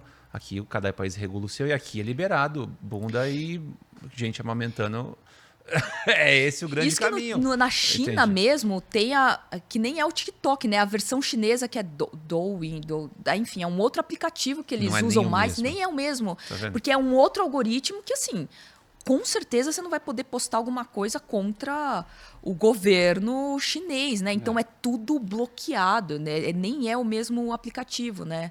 Então, assim, é realmente uma loucura, assim, a gente está na mão, né? E é isso. O que a gente vai fazer? Porque ao mesmo tempo é o que nem você falou. A gente tem um monte de questões básicas que a gente não resolveu. O ser humano não ainda, aprendeu a né? usar a rede social ainda, cara. O contador de horas tem gente que fica 12 horas na rede social. Isso é não aprender a usar. Imagina o chat GPT, imagina um monte de outras coisas que a pessoa pode ter acesso. Você vai apodrecer, vai liquefazer, não sei se essa palavra existe, o cérebro da galera, cara. Eu acho isso bem louco, assim. A gente fala de evolução biológica e eu citei aqui essa questão do humano preocupado em viver cada vez mais e, cara, todo mundo quer viver mais, né?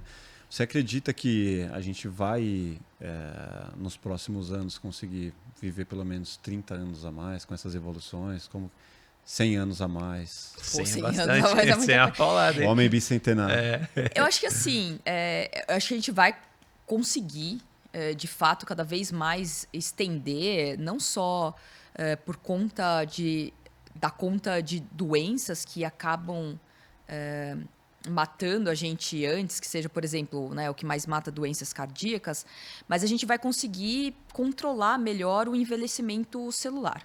Né, que seja através de terapias gênicas, que seja através do consumo de coisas que dê conta disso. Né? Acho que essa galera que que gasta uma grana, né, tomando zilhões de coisas para também não envelhecer muito, já estão começando a usar. A gente tem diversas coisas que podem ser feitas, até de coisas muito básicas como restrição alimentar, né, dieta mediterrânea, porque toda vez que a gente come bastante, a gente, né, gasta uma super energia digerindo e a gente tem que lembrar que energia, respiração celular, queima, né, queimar oxigênio, né? Então isso traz envelhecimento, que nem um motor de carro, né?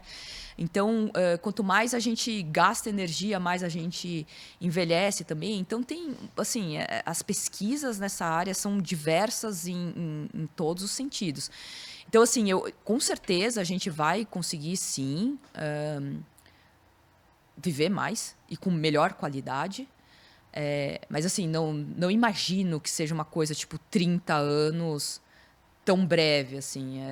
Realmente a gente está vendo que controlar essa questão, principalmente do envelhecimento celular, ela não é tão simples. E tem realmente assim muita gente gastando muito dinheiro com pesquisas relacionadas a isso.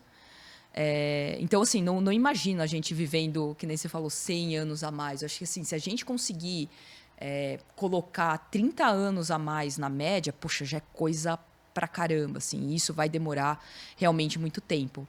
50 anos? Cara, eu nem lembro das previsões, porque tinha, né, que até 2040 ia aumentar não sei quanto na expectativa de vida, e aí pega como base, né, os países de primeiro mundo. Tem pesquisas relacionadas a isso. De fato, de cabeça, assim, eu não sei, mas assim, cara, talvez em 50 anos a gente consiga viver um pouco mais, mas assim, 30 anos... A Dercy foi um caso à parte. Bastante. Vamos, convenhamos. Sei lá.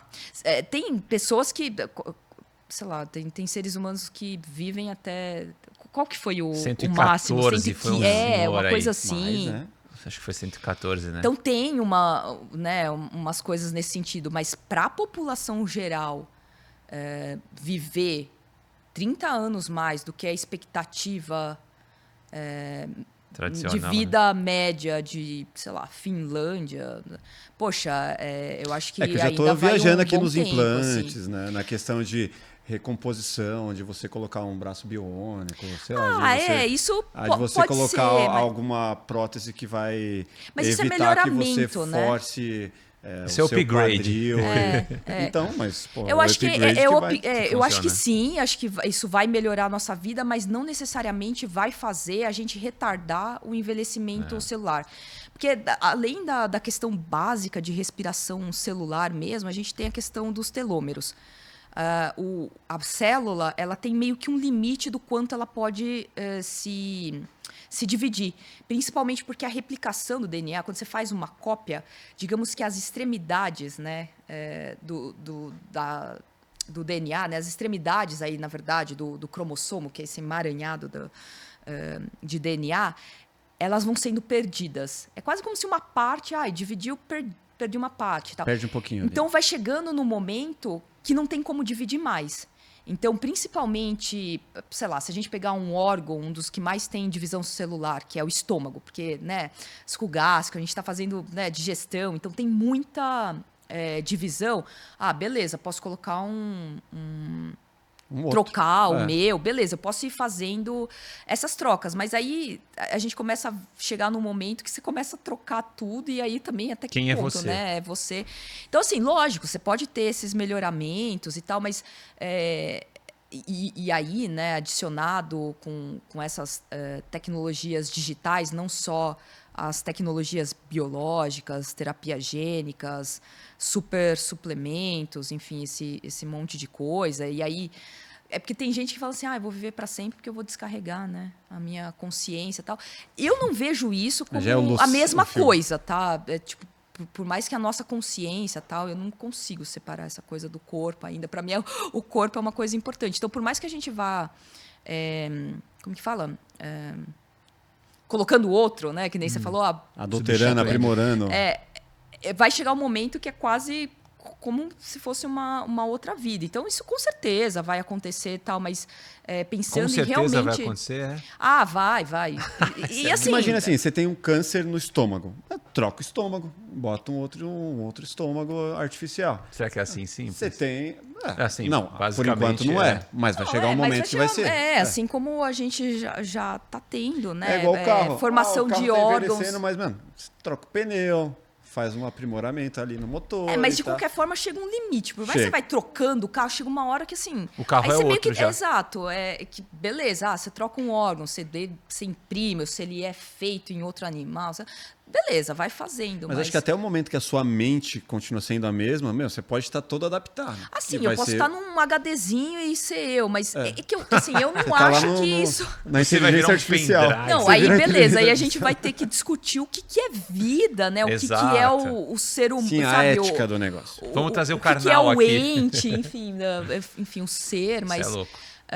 Mas assim, quando eu penso nessa questão relacionada a envelhecimento, ou até...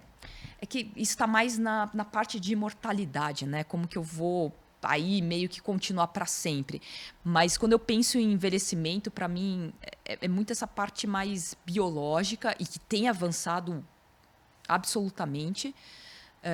O próprio Sam Altman, ele, que é um dos fundadores da OpenAI, né? Do ChatGPT, do DALL-E, entre outras coisas, ele está investindo muito, né? Numa startup que trabalha com essa questão de retardar envelhecimento, com essas pesquisas mais bio, assim. Mas quando eu penso em envelhecimento, eu penso muito nessa área, que tem avançado muito, mas ainda vai muito tempo, né, pra gente dar conta. Não são né? 6 meses que o Elon Musk pediu. Não, mas é muito legal pensar nisso. Um assunto interessante. Só que eu falo que a gente já vai ter morrido, né? É que assim, eu pelo menos eu não quero viver para sempre, assim. Acho desesperadora essa ideia. E eu acho que muda tanta coisa, né? Na forma como a gente pensa tudo. Porque, poxa, se não vai ter um limite, alguma coisa que você pode sempre jogar para frente. A gente tem prazo, sei cara. lá, eu acho que... Qual que é, né? A vida vira uma coisa meio... Eu acho que a validade da vida tá exatamente porque ela é finita. Se ela não tiver fim, você não dá mais... a vida só faz sentido porque tem a morte, né? Exato, meu. Se tiver comida na tua geladeira até o fim, você não dá mais valor pro que tem pra comer. Você fala, tanto faz, tem de tudo. Quando você só tem um pão com manteiga, quando cai um requeijão, você come que nem um animal. Cara. Vocês acreditam em Deus? Eita! Bom, eu ainda... me considero agnóstica, mas É que eu acho que assim, a gente não tem ainda capacidade para acessar certas coisas. Porque né, a gente estava falando de vida. Poxa, vida é uma coisa surreal, né? É impressionante. Assim, impressionante. né, essa coisa da reprodutibilidade, né? Assim, eu acho surreal. A máquina é muito perfeita, né? Não, porque é a mesma matéria, vai. Se a gente for no duro, beleza, são os mesmos átomos, sabe? As mesmas partículas subatômicas, não tem nada de diferente, né? E a minha diferença em relação a isso, que também tem átomos de carbono e tal, é realmente surreal. Tem alguma coisa ali que DNA tal, poxa, mas o DNA também é formado pelas bases nitrogenadas, que também tem os DNAs, os átomos específicos. Então, tem alguma coisa ali que dispara, a gente não sabe. Eu acho que tem muitas pesquisas científicas sérias que estão tentando estudar realmente o que é esse ponto, né, essa inflexão que faz com que uma coisa orgânica ela seja viva ou não. A gente sabe que, óbvio, né, uma das coisas básicas da vida é a célula, é a questão do material genético, que seja o DNA, que seja o RNA, né, no caso de outros organismos vivos, bactérias, mas tem alguma coisa ali. Então, eu acho que existe algo, energia, etc., que a gente ainda não sacou o que é, a gente não acessou e talvez a gente nunca acesse e saque o que está rolando de algo fato. Maior. Assim. Eu não sei se eu chamaria de Deus, deuses, enfim. Mas, assim, eu realmente acho que existe algo que, assim, a gente nunca vai ter acesso, porque nem pode, assim. Acho que que senão realmente aí acaba não só os seres humanos, mas aí acho que sei lá, universo, assim. Mas que tudo é muito incrível, né? Acho que a vida, tudo que é o micro, né? O nano, como, né? Pensando o universo. Poxa, O Deus do Spinoza. não sei, tem... Algo tem, mas assim, principalmente quando eu penso em vida, alguma coisa ali, né? Então. Você não acredita, né? Eu me considero agnóstico também. Eu ainda. Agnóstico é o que está em cima do muro ali, né? Não, o agnóstico é o cara que ele não duvida que possa existir um dia, mas ele não acredita que tem atualmente. Eu acho que é mais ou menos isso. Não é aquele que não existe. Não, eu não bato nessa tecla. Tá, mas e se um dia, né, você estiver ali entre a vida e a morte, aí você vai falar, puta, acho que agora é hora de eu acreditar, né? Então, mas eu vou pedir, Deus me ajuda. Eu não consigo acreditar por pressão, tipo, porque eu preciso acreditar. Eu já me vi em situações em que eu poderia ter que pedir ali para uma ajuda, mas eu não consigo pedir, porque eu realmente acho que não é desse caminho. As formas que me foram apresentadas... não vou me curvar. Não é por isso, porque as formas que me apresentaram Deus até hoje, nenhuma daquelas eu concordei. Ou seja, não quer dizer que eu não acho que exista.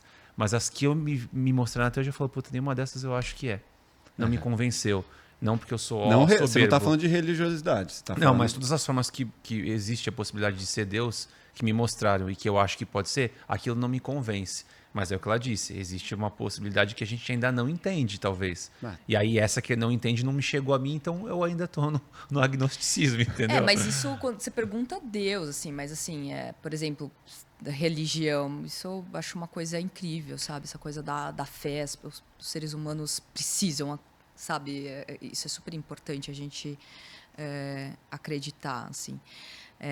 Mas, de fato, acho que tem coisas que a gente não acessa, né? Se a gente for, sei lá, para uma das áreas, se não a mais, né, crazy que tem da ciência, né, que é a física quântica e toda a teoria das supercordas, das 11 dimensões, o universo... Poxa, assim, a gente não dá conta, né? Pode ter tanta coisa além do que o nosso corpo, né, permite acessar. Então, assim, sei lá, a gente não sabe de nada, na real. Assim, a gente se aproxima, a gente pesquisa, sabe? A gente desenvolveu ciência, metodologia, a gente vai, sabe? Mas, assim, tem muita coisa que a gente não faz ideia, assim. Que seja sei lá, coisas muito básicas, tipo fundo do mar. Pô, nem sabe exatamente. que rola lá. Então, assim, É igual que falar, existe vida fora da Terra? Puta, mano, pode existir tanta nem coisa. precisa ser tanta os coisa, trocentos universos, outros, sei lá, a gente não dá conta do nosso planeta ainda. A gente tem muita coisa pra descobrir. A gente não arrumou Nem o do nosso próprio corpo. A gente não arrumou o nosso condomínio. Exato, Nosso exato. condomínio que a gente mora está cheio de problemas, você não consegue ajeitar Você tudo. não consegue Assim, arrumar tem seu muita armário. coisa né? ainda. Tem muita coisa. Cara, a gente tem... Puta, o papo aqui poderia ir muito longe. A gente tem uma pergunta que a gente faz normalmente, né? A gente tem uma playlist no Spotify que a gente alimenta com uma música de cada convidado, porque a gente acredita muito, como a gente está plugado aqui, a gente acredita muito de que a música ela pode dizer muito sobre as pessoas, né? E gostaria de entender de você, até para alimentar a nossa playlist com a sua música, que música representa algo marcante da sua vida ou algo que te traga uma memória afetiva? Caraca, uma só.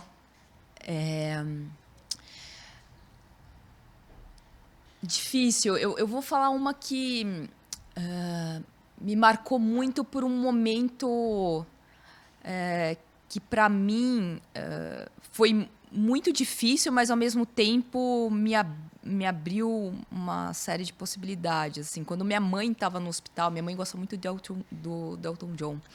E eu colocava muito para ela ouvir uma música que a gente acabava se emocionando muito, que é Sacrifice. Então eu diria essa. Clássico. E que foi um momento, assim, eu basicamente fiquei acompanhando minha mãe 1 ano no hospital, e foi justamente por essa experiência que eu tive, né, vendo pacientes já em cuidados paliativos, enfim, pacientes de câncer, que eu voltei a ter interesse em desenvolver coisas, né, mais para a área da saúde. Então foi um momento, enfim, muito marcante, e essa música acabou me marcando muito porque, enfim, a gente ouviu muito enquanto ela estava internada. Velha história. Cara, demais. Você quer mandar mais uma, né? Não, eu queria saber falar como foi o casamento dela no metaverso. Tinha que rolar essa Porque eu entrei no pergunta. YouTube pra assistir. Você viu? Não, os convidados estavam num baile de fantasia. Tinha um cara com asa, tinha uma galera. Tinha o Jesus. Tinha o Jesus, Meu, foi muito sensacional. legal isso. Como que foi isso? Cara, o lance do casamento foi muito louco, porque, enfim, lógico, né? A gente, como várias tecnologias, elas têm, né, os seus hypes, voltam, depois são melhoradas, voltam de novo. A gente teve final de 2021 até início de 2022, as pessoas falando muito de metaverso, né, por conta lógico, né, do Zuckerberg, todo o investimento, né, que ele estava, ou que ele pretendia fazer nessa coisa dos mundos virtuais, imersivos. E eu já estava trabalhando com isso um tempo, né? Principalmente relacionado à arte, exibição de NFTs, galerias.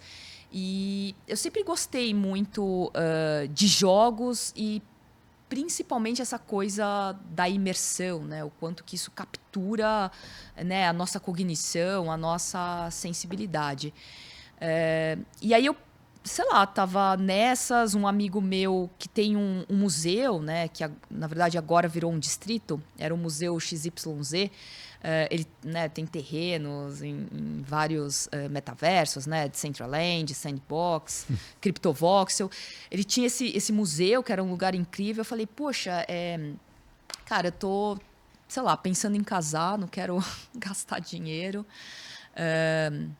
E, sei lá, você acha que a gente conseguiria, né, ainda meio fim da pandemia? Eu fiquei muito reclusa. Para mim, essa coisa de sair de casa eu diria que é bem recente, assim, meio do final do ano passado para cá. E eu falei, poxa, será que... adaptando sua vida para esse... Poxa, tava, assim, terrivelmente estava. E ainda saiu muito pouco, mas assim... E aí eu falei, poxa, será que a gente poderia fazer alguma coisa? Tem tantos amigos que saíram do Brasil. E aí perguntei, será que poderia fazer uma cerimônia aí de casamento no metaverso? A gente já aproveita e faz o nosso contratinho. E aí coloca em alguma blockchain, enfim, registra isso, deixa para sempre e tal. Vamos fazer? Vamos. E aí, até no Happy Hour, isso em dezembro de 2021, eu comentei no Happy Hour da CNN que eu ia casar no metaverso. Falei com uma pessoa, porque era mais próxima, até pensando em convidá-la, porque eu sei que ela estava muito interessada aí nessas tecnologias. E aí fiz esse comentário, acabou chegando... Ganhou uma grande proporção. E aí falam assim, nossa, viram como uma oportunidade de documentar e falar sobre o tema, né? Porque muita gente tinha dúvidas, estava se falando muito de metaverso, mas assim, pouco se entendia o que era metaverso, que não era um mundo virtual específico, né? Então, assim, viram uma oportunidade de falar sobre o tema. E aí acabaram documentando o meu casamento. Na época eu ia fazer no CryptoVoxel, que é um metaverso que você entra do celular, ele é bem mais amigável, democrático. E aí, como acabou, sei lá, se tornando uma série, eu acabei, vou escolher um metaverso mais fofinho, palatável. E aí eu comecei conversas ali com o pessoal da fundação, do Decentraland, e aí a gente acabou mudando de metaverso, fez e acabou rolando. E aí, lógico, né, como tinha a CNN por trás, acabou virando maior. Deu um super trabalho para sair, porque aí acabou virando um projeto, né? Não era só mais o meu casamento, então aí tinha prazo e tal. Virou um reality. Tava num momento de vida super complexo. Falei, ai meu Deus do céu. Então foi um processo bem eu fui estressante. Quem foi o padre do teu casamento? O cerimonialista foi o Karnal. Olha só, imagina o Karnal no metaverso.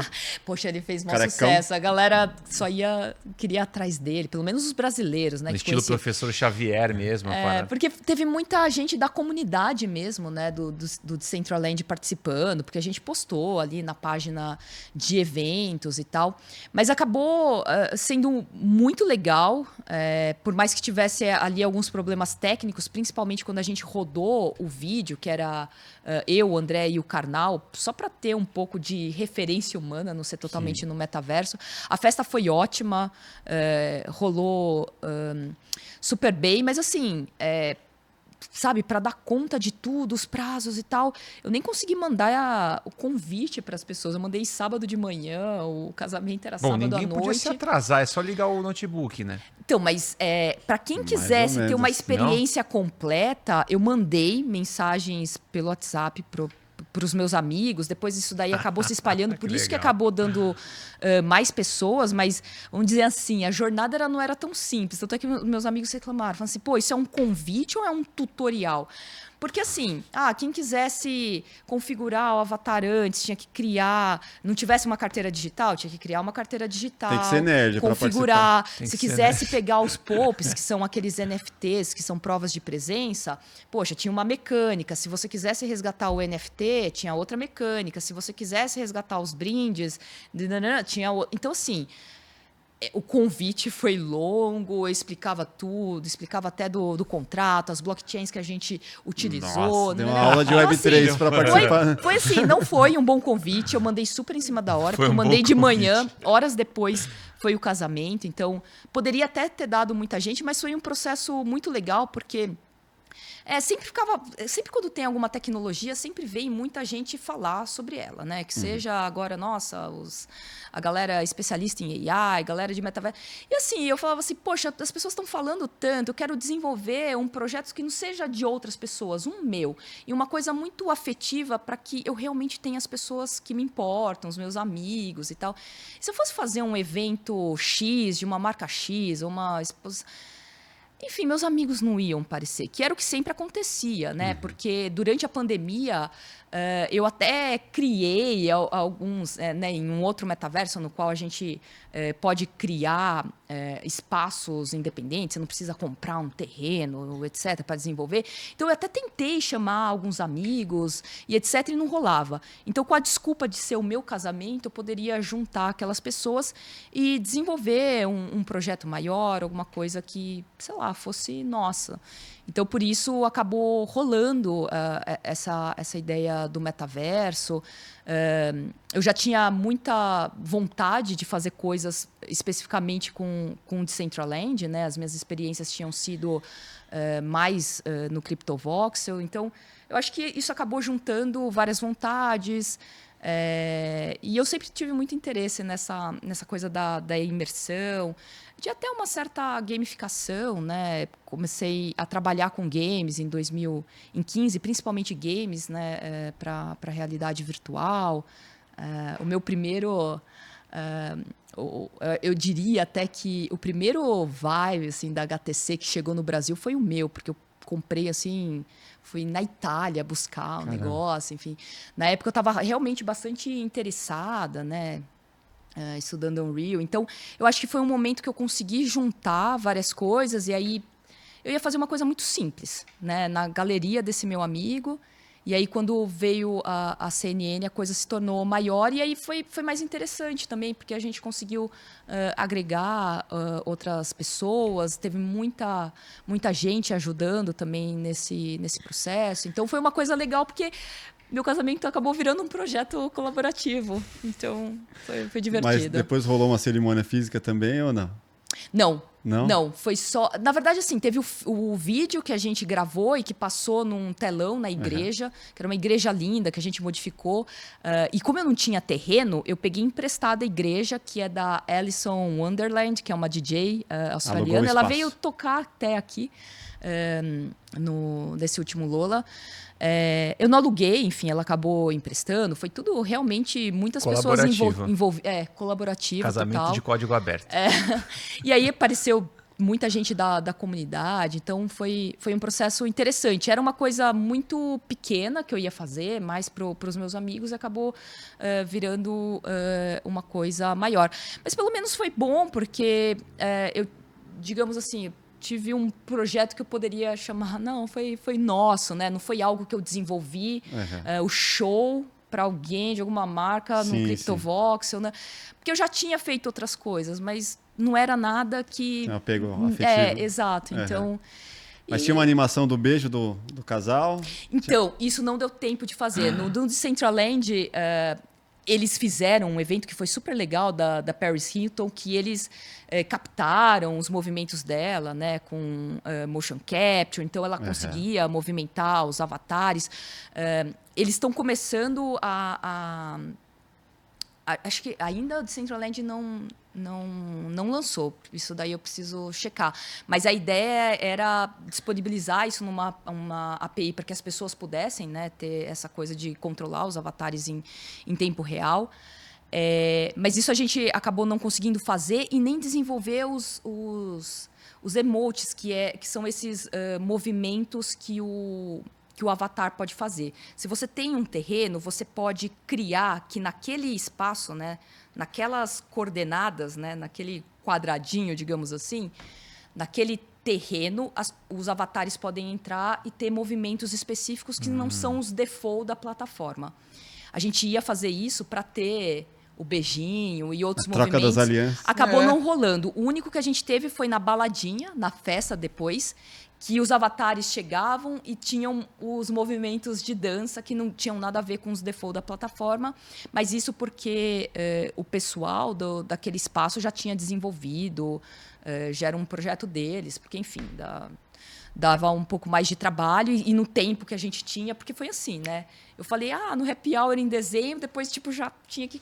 Então, assim, realmente não deu tempo de fazer tudo, mas foi legal, foi um projeto completo, teve bastante coisa, né? Desde do contrato inteligente que a gente consegue ir atualizando entre a gente, né? Eu e o André, até o lance dos NFTs, dos POPs, todo o rolê no metaverso, de estar em diferentes espaços. O André é seu marido. Acho que foi isso. Eu ia perguntar para ele, mas vou perguntar para você. A sua união está na blockchain. Está na blockchain. Exato. Sempre. Se vocês se divorciarem, quem fica com o terreno? Então, a gente não comprou. Ah, então ninguém fica com nada. Não, a gente foi tudo na parceria, né? Foi tudo um grande projetão. Mas então, a gente não gastou nada. Olha que incrível. Foi o colaborativo, A né? gente não gastou nada. E era o que eu queria, assim. Eu realmente, sei lá. Atingiu a meta. Não, total. Atingiu a meta. E eu consegui ter os meus grandes amigos não estão mais, né, aqui no Brasil. Eu consegui ter eles, sem eles ter que gastar uma grana. Eu não tive que gastar uma grana. Então, Isso é muito bom, hein? Para mim foi ok, foi divertido. Eu não sei, não posso falar em relação ao André 100%, mas eu particularmente não faço questão de ter uma cerimônia física, festa. Tradicional. Eu realmente não faço questão, eu prefiro fazer outras coisas. Então a gente tem tudo, lógico, a gente acabou depois fazendo coisas no cartório por uma questão legal da nossa vida aqui, mas o nosso contrato tá ali, tá para sempre, rolou e tudo certo. Fofinho. Eu queria perguntar pro E André... ele pode ser atualizado, né? Então é ótimo. Eu devia perguntar pro André, mas eu vou perguntar para ela. Um homem quando casa com uma mulher no metaverso, continua tendo a sua autonomia ou vira um NPC? NPC? Um jogador não jogável. Ele não tem autonomia sobre a sua vida. É porque foi só a cerimônia, né? Mas depois de um casamento a gente sabe que a gente perde a autonomia. Foi uma piadinha sobre NPCs e jogos de RPG que não caiu bem porque você não gostou. Eu estudou essas bolas fora, quase sempre. Não, acho que não. Eu que tenho uma dificuldade enorme de entender essas coisas. Eu sou muito literal, eu não entendo piada nenhuma. Isso é um afago para mim, cara. porque se você não entende nenhuma, Não, mas o isso Sheldon. é horrível. Sempre rola e eu fico boiando em tudo. Eu sou realmente muito literal. Vamos é uma pro falha quadro explicando piada. Nossa, cognitiva minha. Assim, Como que foi lá com o Yuri e com o Bento, então? Porque os caras são Cara, muito eu sarcásticos. tava muito nervosa. Tava muito nervosa. Assim, é que eles, eu acho que não brincaram tanto comigo, mas eu sempre tive muita dificuldade em entender ironia. Por isso exemplo. que eles não brincaram precisa tanto. ser piada. Mas assim, no Sacada, dia a dia ironia. mesmo, com o próprio André, né, o meu marido, assim, eu não saco ironia. Eu sempre acabo brigando e falo assim, não, Rita, mas é zoeira, não tem nada a ver. Rita. E eu levo Tem super que ser mais a sério, leve. eu sou muito literal. Num casamento existe a máxima de que depois que o homem casa, a mulher manda na vida dele. Por isso eu perguntei se depois do casamento no metaverso ele vira um NPC. Piada explicada. Continuou sem graça. Somos seres autônomos, os avatares também, ele fazia o que ele queria. Ele, inclusive, sumiu da festa por um momento, depois Como é que ele voltou. sumiu na festa do metaverso? Você pode cair nos portais e ir para outro lugar, você muda lá a Cara, isso é coordenada. Vocês não vai estavam em no outro mesmo rolê. lugar. Vocês não estavam no mesmo lugar mesmo. Ai, tem tempo ainda, porque isso é uma pergunta. Tem. A gente tá no final, mas pode falar. Não, a gente estava no mesmo lugar. Ai, isso foi muito engraçado, porque eu estava passando muito mal. Você no dia... ou o seu avatar? Então, porque o avatar também tem tava os dois computadores, então ele, na verdade, estava controlando o meu avatar. Eu estava muito mal nesse dia. Mas... Desculpa, os dois na mesma casa? Você Você estava do lado dele na mesa? Sim, Ok. a gente estava no Deveria mesmo estar. espaço. Deveria, assim. Na verdade, ele que estava controlando, E mas... então foi o casamento só ele controlando as duas máquinas. Mas foi muito... Essa coisa de estar no mesmo lugar foi muito engraçado, porque muita gente, por exemplo, viu o casamento sozinho, porque entrou em outro servidor. Não entrou no servidor que a gente Da tinha galera. colocado como principal, né? Como link principal saquei. no evento. Porque é isso, né? Tem vários servidores, dependendo de onde você entra, você acaba não vendo outras pessoas. Você É tem o que cair multiverso do metaverso. Exatamente. Então, Vamos assim, dizer. todo mundo via a gente porque a gente tava... Não eram os nossos avatares, era, na verdade, uma imagem nossa replicadas nos helms. Caraca. Porque eles chamam... cada servidor é um helm, digamos assim. E aí a gente estava multiplicado em todos. Então, todos viam a gente igualzinho, mas assim... Então, meio que, na verdade, ninguém estava no mesmo lugar, no mesmo servidor, no mesmo nada. Eu ia fazer uma piada, mas não vou. grande Você loucura. não vai entender. Você não vai pegar e eu vou ficar muito sem graça. Falar, eu entendi, mas não gostei. Rita, Ai. obrigado.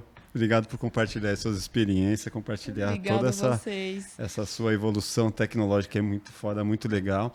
Deixa suas redes sociais para quem ainda não te segue. Ah, sim. Bom, acho que Instagram, TikTok é @digvu. No Twitter é @digvu, que é DIGWU _. E, bom, também acho que colocando Ritavu dá pra achar, apesar de que tem muitas Ritavus no mundo, mas indo por Digvu, todo mundo me acha. Edson, deixa o seu aí, para quem não te segue. Eu trouxe um presente final aqui pra Rita, posso mandar aí pra você e pro podcast. É uma piada. Ela não uma piada. Ih, cara. Então, prepare-se pra rir. Faz uma imitação, vai.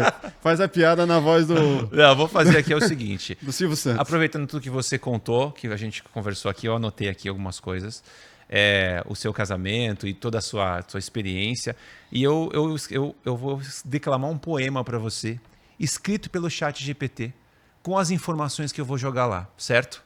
Boa. Então, qual é a informação que eu vou jogar? Eu pedi para o ChatGPT, me declame um poema futurista, fazendo um mix do conceito de metaverso com os dias atuais, incluindo arquitetura, que eu sei que você gosta, casamento virtual, uma breve explicação sobre NFT, inteligência artificial e ChatGPT. Os personagens principais do poema são dois amigos que se chamam Ritavu, que trabalham na CNN, e Carlos Máfia, apresentador do podcast mais assistido da internet, o Plugado Podcast. No poema, eu quero que o Máfia vá ao casamento de Ritavu, que se casará com seu noivo, um robô chamado André.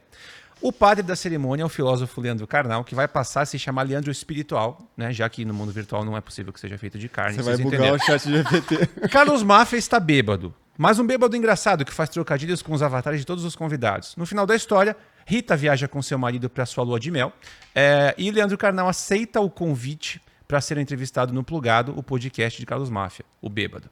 Misture tudo isso, as palavras precisam rimar no estilo poético de Machado de Assis. Se for possível, acrescente um tom épico, mas nada muito carregado. Obrigado. Certo? É isso que eu pedi pro ChatGPT. Vamos ver o que sai. E agora vamos ver o que vai sair. Selecionar tudo, copiar. Isso é pra gente fechar o programa, hein? Colar. Vai dar erro. Não. Vai ficar um negócio assim. É melhor você me mandar o texto, que o seu não é o 4 já, né? Tá aqui, ó. Oi?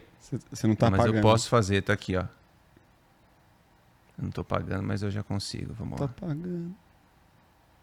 Vamos lá. Regenerar a resposta. O meu é gratuito, mas eu tenho... Aqui, ó. Tem a licença do humorista. Tem a licença do humorista, que ela é 30 dias gratuito. Só porque tava bonitinho aberto aqui, ó. Pronto, mandei. Depois manda o print. Enviar. Vou declamar. E tá escrevendo aqui, ó. Tá escrevendo mesmo aqui, ó. Tá vendo? E eu vou declamar para você tudo isso que eu escrevi. Vamos lá. Ótimo pedido. No mundo virtual do metaverso, onde a arquitetura é inverso, Ritavu e André se casaram e a cerimônia foi transmitida em todos os lados. Carlos Máfia, do Plugado Podcast, estava presente, mas um pouco bêbado demais, fazendo trocadilhos com os avatares, enquanto o filósofo Leandro Espiritual celebrava a união dos dois seres digitais. NFTs embelezam a festa, como verdadeiras obras de arte. Inteligência artificial encanta com sua habilidade sem igual, um espetáculo à parte. Ritavu e André, os noivos virtuais, juntos vão para a sua lua de mel, enquanto o Carnal, o filósofo, aceita o convite para o bêbado Máfia entrevistá-lo, algo fora do comum, algo incrível.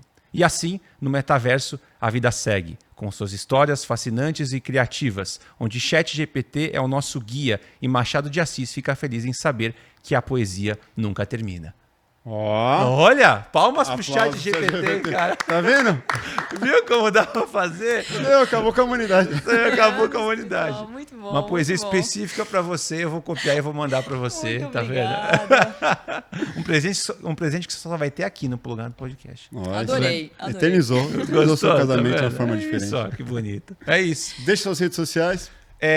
Duas coisas bem rápidas. Beijo pra mãe do Máfia, que tá sempre me assistindo aqui. Ela falou de você. Eu não vi ainda o episódio. Eu falei, já vai sair, mãe. É outro da Cal, Agora né? você já manda outro. E meu Instagram é EdsonJR Oficial. É isso aí. Quem quiser pode me seguir lá e ouvir meu último álbum de comédia stand-up que saiu no Spotify, A Procura da Piada Perfeita. Obrigado, Máfia. Obrigado, Rita. Foi um prazer conversar com vocês. Obrigado pelo convite. Se inscreva em todos os nossos canais. Plugado Podcast. Só procurar aí.